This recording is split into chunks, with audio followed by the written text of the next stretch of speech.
Welcome to the Crystal Earth Podcast, brought to you by the Crystal Earth Gallery, your mineral and bead emporium. I'm your host, Nick Sconia, and each week we're going to dive deep into the fascinating world of gemstones. From their physical properties to their metaphysical powers, we're going to explore what makes each stone unique. Plus, we'll occasionally be joined by special guests who share their expert insights, their offerings as well. Whether you're a seasoned collector or just starting your journey, there's something here for everyone. Let's discover the wonders and treasures of the earth.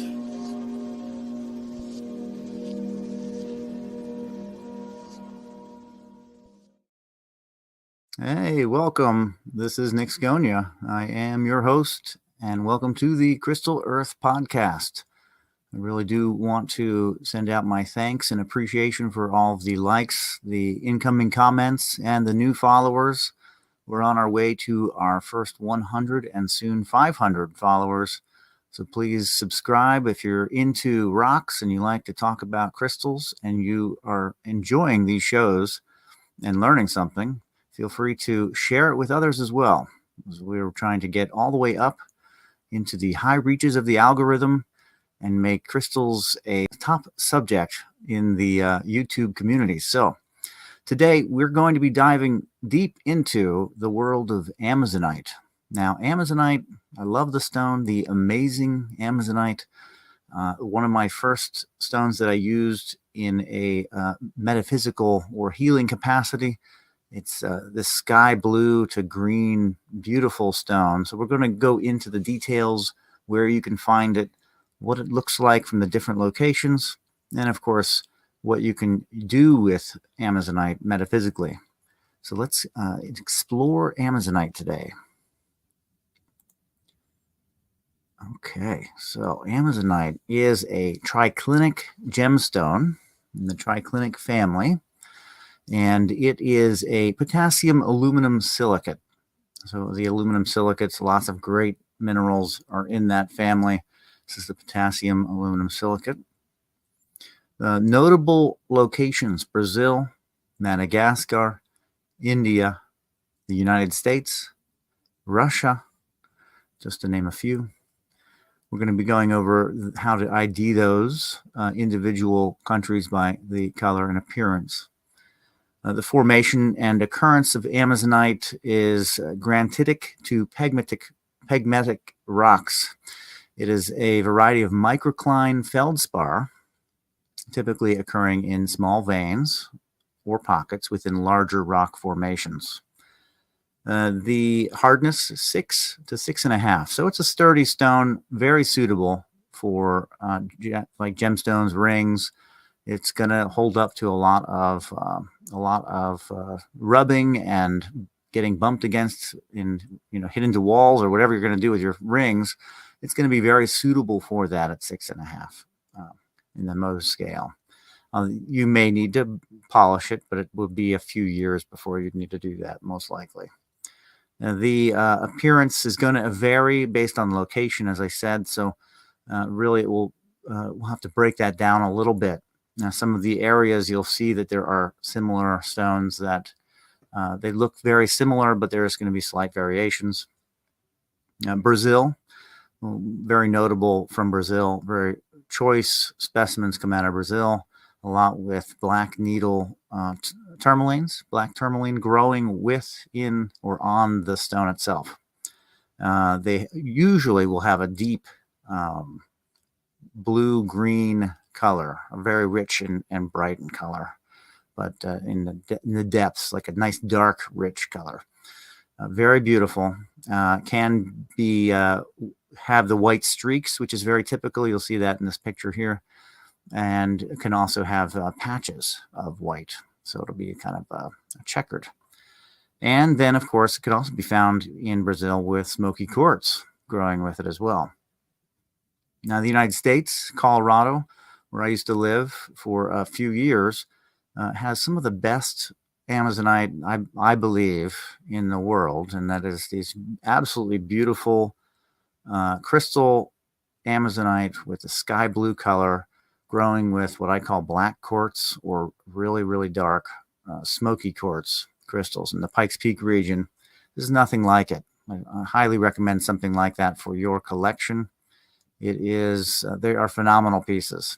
And, you know, this absolutely nearly opaque crystal quartz points with the sky blue gemstone. It's absolutely phenomenal. Highly recommend it. That comes out of Colorado, Pikes Peak region. The United States Amazonite from Colorado will typically be more bright and not as dark as the Brazilian. The colors will be a light green to blue green color, and they'll have a distinct grid-like pattern, a perthitic texture. This can also be found in large, well-formed crystals, and you'll see plates of them. So there'll be multiple crystals within a plate, much like the one right there. Now, Russia has some beautiful Amazonite as well. Typically a bright light green to blue-green color, often with a distinct white grid-like pattern. Oh, excuse me, a more opaque pattern appearance. Excuse me, and sometimes found with albite inclusions, giving it a whitish sheen. So it would be a little bit more on the lighter side. Very beautiful. Madagascar often has a vibrant turquoise type of blue, the blue-green color, and can be translucent in quality. So this is more translucent variety, which you do see out of Brazil as well. Can have more milkiness to it, more white, and then also when you put a light behind it, you can see through it very well. India typically has a more pale to medium green color, and often is a subtle patterning compared to the other locations versus this grid-like pattern that you find in Madagascar and Brazil. The differences will vary in location as far as this color and these different patterns. Most of it is trace minerals that are based on that origin versus the minerals that are present, you know, one location to another. This is a stone that you could definitely collect Amazonite the world over, make a collection of just this one stone, and you'll have really good variety of material. And you could, of course, go into the microcline minerals as well, just to get it more rounded. But you could have quite a bit of beautiful specimens from all over the world of Amazonite in your collection. So let's get into the metaphysics now. What we're talking about is this, what is the subtle energy of Amazonite, and how are you able to use it? For myself, I utilized it for its throat chakra balancing energy. That has worked for me when I was needing to enhance and increase my communication levels. And it is something that I wore on a daily at the time. This stone promotes harmony and balance, enhances communication and self-expression, soothes the emotional trauma and worry, and aligns the physical and etheric bodies. Now, the alignment is important, but what I find to be the most valuable out of the stone is that more soothing and calming energy that you get off of it. It's a really good stone for anxiety. Okay. Astrologically, it goes with the earth signs of Virgo and Taurus, the number 5, and the planet Uranus. So with Virgo and Taurus, we have this more grounded energy, but with the number 5, we have more of a fluctuant energy, as well as with Uranus, we have a more of an upheaval and change. So most of what you'll find with Amazonite, I believe, is that a lot of that occurs in the verbal and communication realm versus the physical realm of that change. One of the things you can do, of course, like I said, is place it on your throat chakra, do meditation with it at that point. You can also carry it with you, keep it in your presence, and see what effect it will have for you as well. Calmness and reducing stress are the typical reactions for people with Amazonite. Again, it's something that's good for anxiety and to help with an anxious mind, to bring that down and balance that out a little bit. Also helps with clear communication, realm of the throat chakra, of course. And then if you're placing a crystal cluster in your environment, it's going to help with environmentally on that more calming and soothing energy. A lot of us may have a little bit more of a hectic or erratic home life. Amazonite can help to lower the temperature and bring down the highs and maybe even the lows, and bring a more balanced effect. Whereas a lot of crystal clusters, you're going to have a lot of energy kind of flowing. This is going to kind of mellow out the room. So that is our deep dive into Amazonite. I hope that you're getting something out of these shows. I hope that you watch all the other ones that we have as well in the list. We're doing the A to Z, the Amazonite to the zeolite. We're going to be doing them all. We're going to be doing A's for most of the rest of 2024. And we're looking to build our community, the Crystal Earth community, up from the ground. So join us now.